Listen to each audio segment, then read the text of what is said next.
in the first part of The Vampire by John William Polidori. As with Dracula, we saw the link between the youth and the enigmatic aristocrat, with a preference for innocence and the inevitable conflict between the two. As with Dracula, there is a complex relationship between the protagonist and the aristocrat that only deepened throughout the story. In part 2, we now have the innocent, their fate already set, as with poor Lucy in Stoker's classic. Though there are strong similarities, the actual events are very different. If you want to hear more, please click like. Subscribing and clicking the bell, then all, will let you know when a new episode releases. Let us know what you liked and what you want to see more of in the comments. You can even join us on Patreon. Dodger is back. If you spot him, post where in the comments, and the first correct one gets pinned to the top. For now though, it's time to enter the Cave of Chronicles.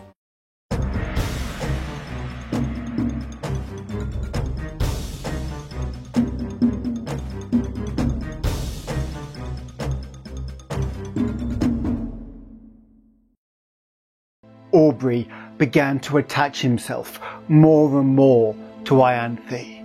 Her innocence so contrasted with all the affected virtues of the women among whom he had sought his vision of romance, won his heart, and while he ridiculed the idea of a young man of English habits marrying an uneducated Greek girl, still he found himself more and more attached to the almost fairy form before him.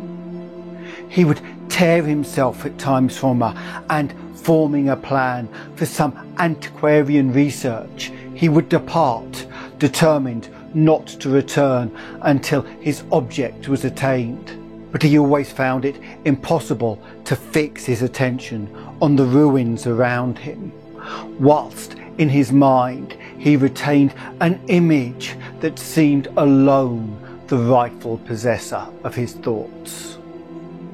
Ianthe was unconscious of his love, and was ever the same frank, infantile being he had first known. She always seemed to part from him with reluctance, but it was because she had no longer anyone with whom she could visit her favourite haunts.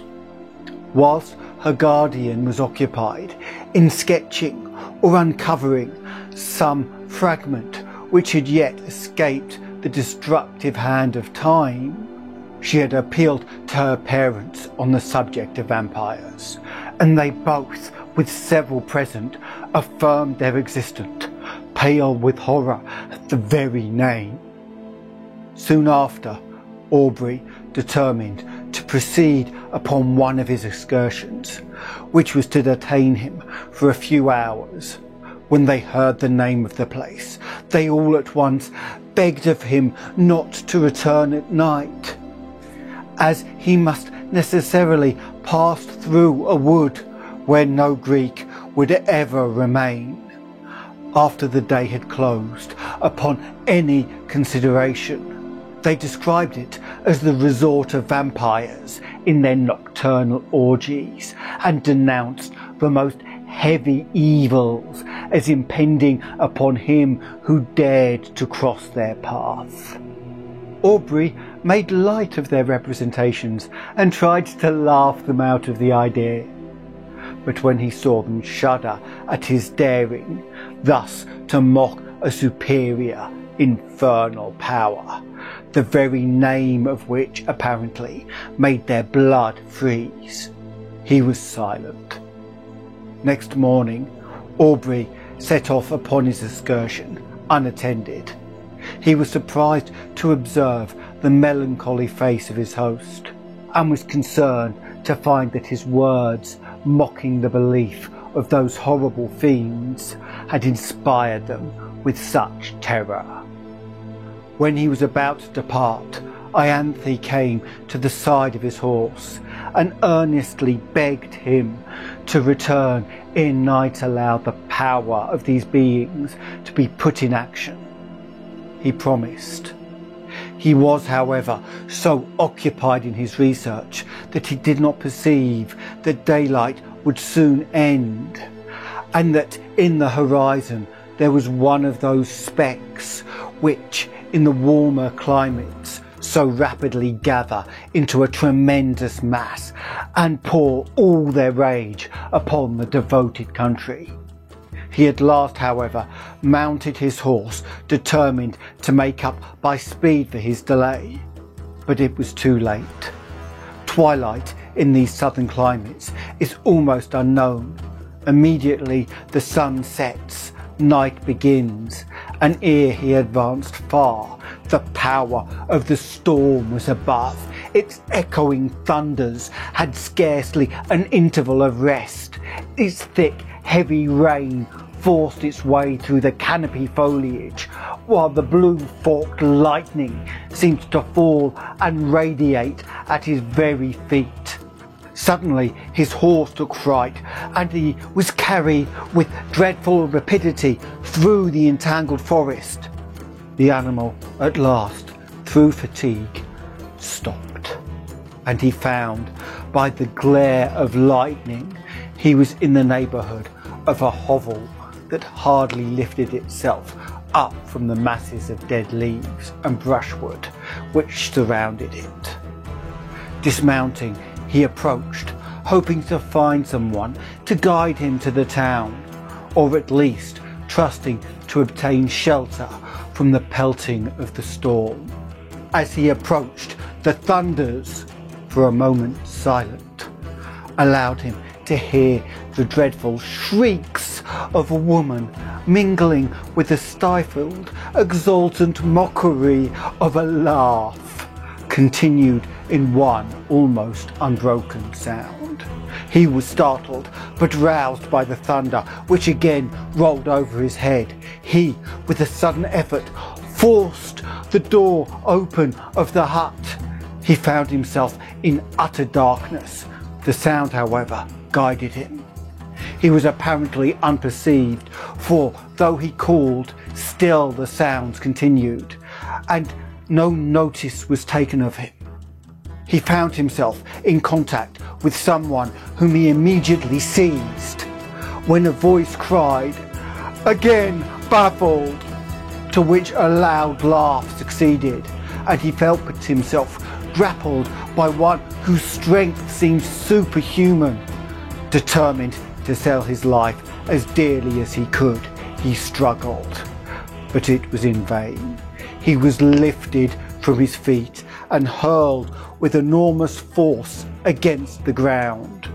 His enemy threw himself upon him, and kneeling upon his breast, placed his hands upon his throat, when the glare of many torches penetrating through the hole that gave light in the day disturbed him. He instantly rose, and leaving his prey, rushed through the door, and in a moment the crashing of branches as he broke through the wood was no longer heard.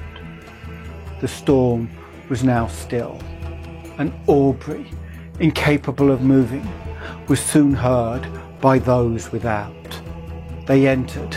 The light of their torches fell upon the mud walls, and the thatch loaded on every individual straw with heavy flakes of soot. At the desire of Aubrey, they searched for her who had attracted him by her cries. He was again left in darkness. But what was his horror when the light of the torches once more burst upon him, to perceive the airy form of his fair conductress brought in a lifeless corpse. He shut his eyes, hoping that it was but a vision arising from his disturbed imagination, but again he saw the same form when he unclosed them, stretched by his side. There was no colour upon her cheek, not even upon her lip, yet There was a stillness about her face that seemed almost as attaching as the life that had once dwelt there. Upon her neck and breast was blood. Upon her throat were the marks of teeth having opened a vein. To this the men pointed, crying simultaneously, struck with horror, "A vampire! A vampire!" A litter was quickly formed, and Aubrey was laid by the side of her who had lately been to him the object of so much bright and fairy visions, now fallen with the flower of life that had died with her. He knew not what his thoughts were. His mind was benumbed and seemed to shun reflection and take refuge in vacancy. He held almost unconsciously in his hand a naked dagger of particular construction, which had been found in the hut. They were soon met by different parties who had been engaged in the search of her whom her mother had missed. Their lamentable cries as they approached the city forewarned the parents of some dreadful catastrophe.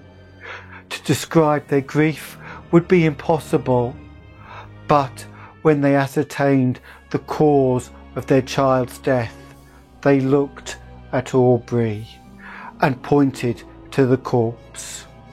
They were inconsolable. Both died broken-hearted. Aubrey, being put to bed, was seized with a most violent fever and was often delirious. In these intervals he would call upon Lord Ruthven and Ianthe. By some unaccountable combination he seemed to beg of his former companion to spare the being he loved. At other times he would imprecate maledictions upon his head and curse him as her destroyer.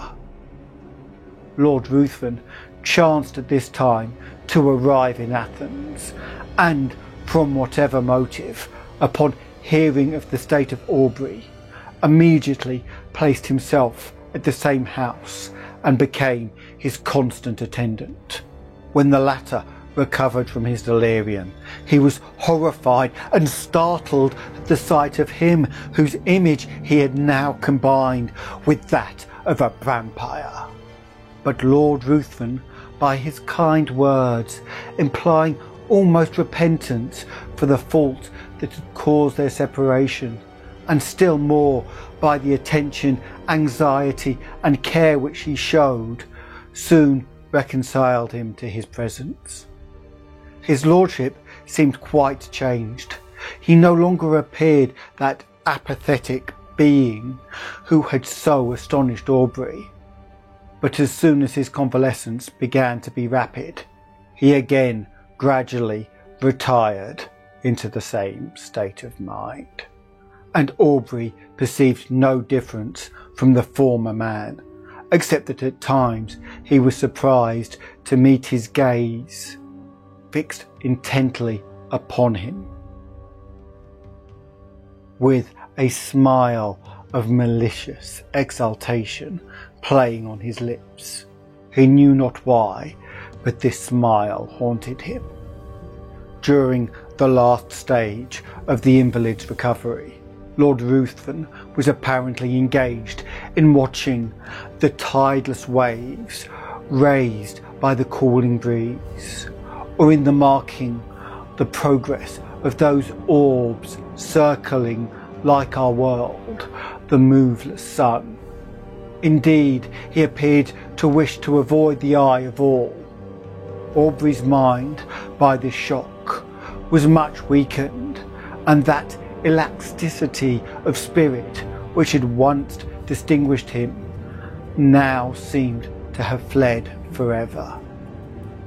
He was now as much a lover of solitude and silence as Lord Ruthven, but much as he wished for solitude, his mind could not find it in the neighbourhood of Athens.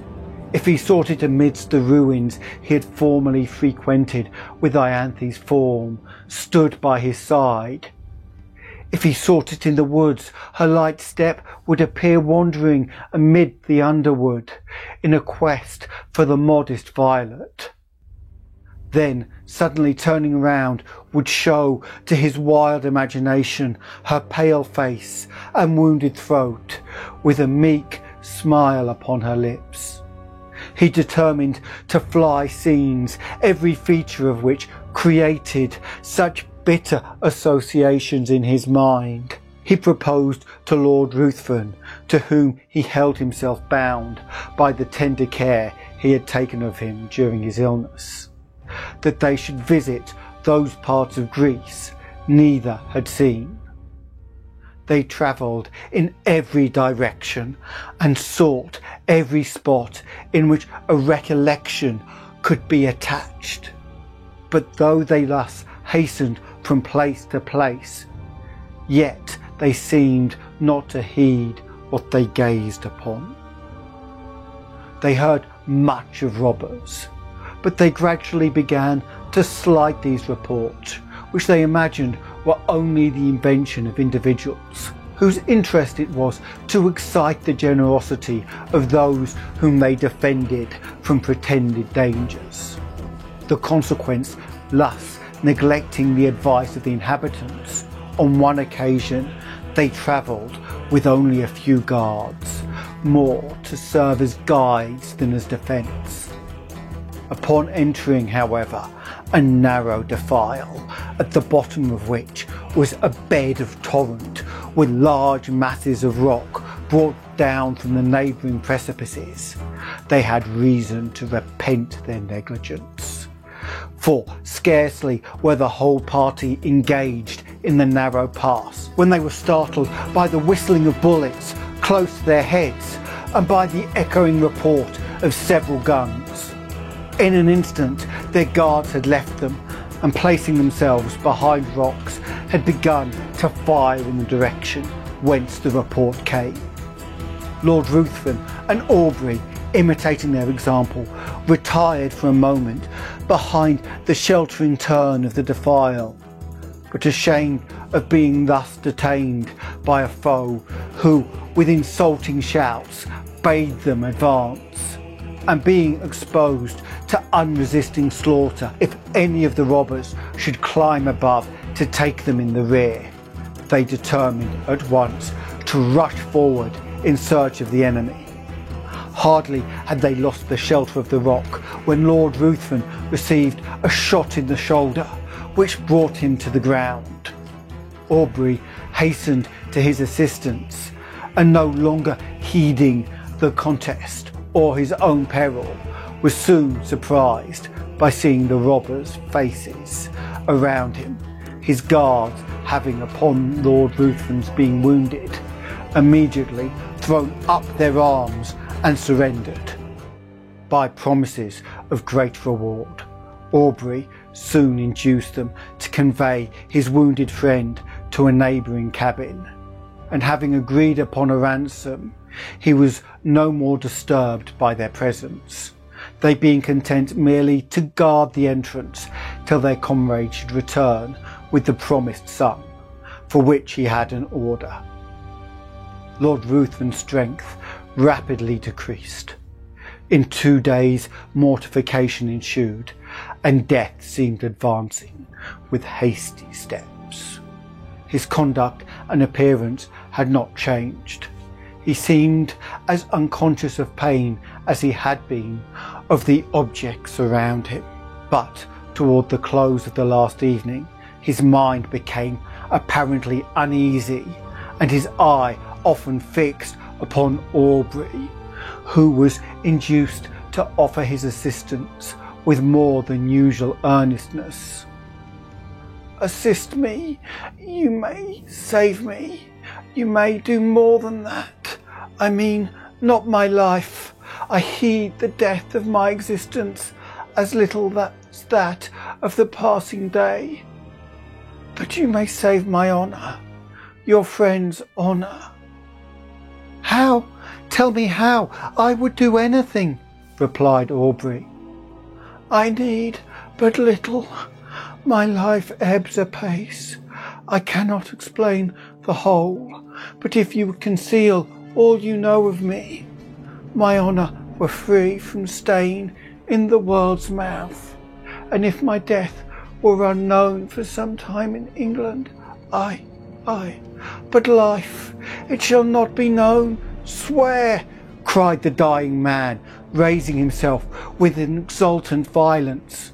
Swear by all your soul reveres, by all your nature's fears. Swear that for a year and a day you will not impart your knowledge of my crimes or death to anything being, in any way, whatever may happen, or whatever you may see. His eyes seemed bursting from their sockets. I swear, said Aubrey. He sunk, laughing upon his pillow, and breathed no more. Aubrey retired to rest, but did not sleep. The many circumstances attending his acquaintance with this man rose in his mind, and he knew not why, when he remembered his oath, as a cold shivering came over him, as if from the presentiment of something horrible awaiting him. Rising early in the morning, he was about to enter the hovel in which he had left the corpse, when a robber met him and informed him that it was no longer there, having been conveyed by himself and his comrades upon his retiring to the pinnacle of a neighbouring mount, according to a promise they had given his lordship, that it should be exposed to the first cold ray of the moon that rose after his death. Aubrey, astonished at taking several of the men, determined to go and bury it upon the spot where it lay. But when he had mounted the summit, he found no trace of either the corpse or the clothes, though the robbers swore they pointed out the identical rock in which they had laid the body. For his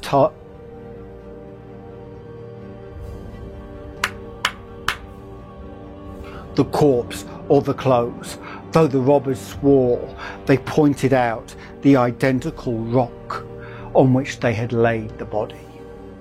For a time his mind was bewildered in conjectures, but he at last returned, convinced that they had buried the corpse for the sake of the clothes.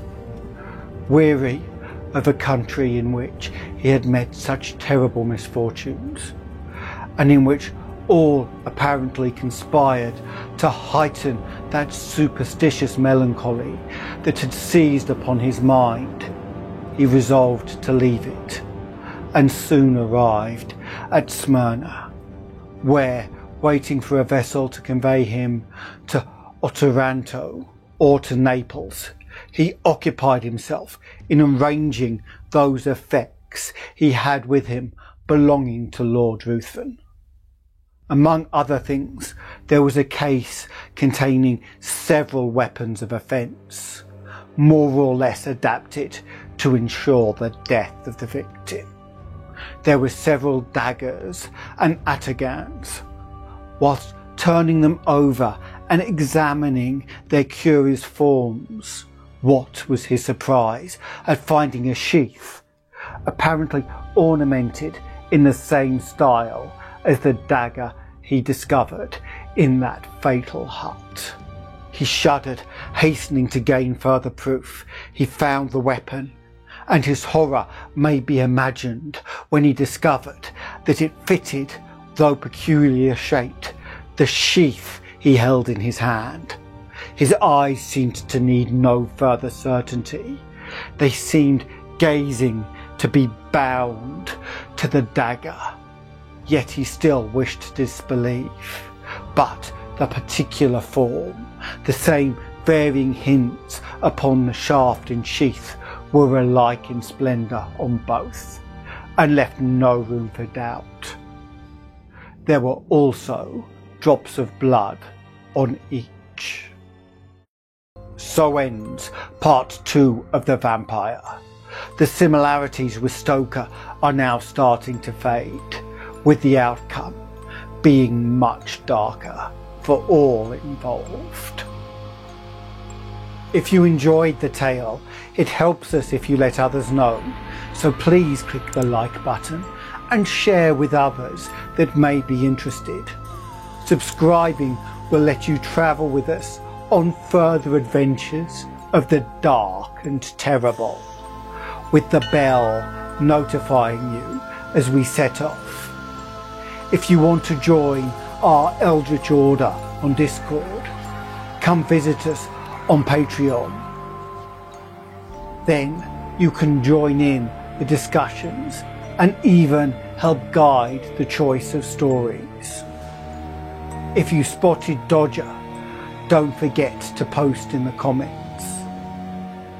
See the description for details of the Patreon and for a link to Kanjay Studios to find out about modern board games where you can create your own dark and terrible stories.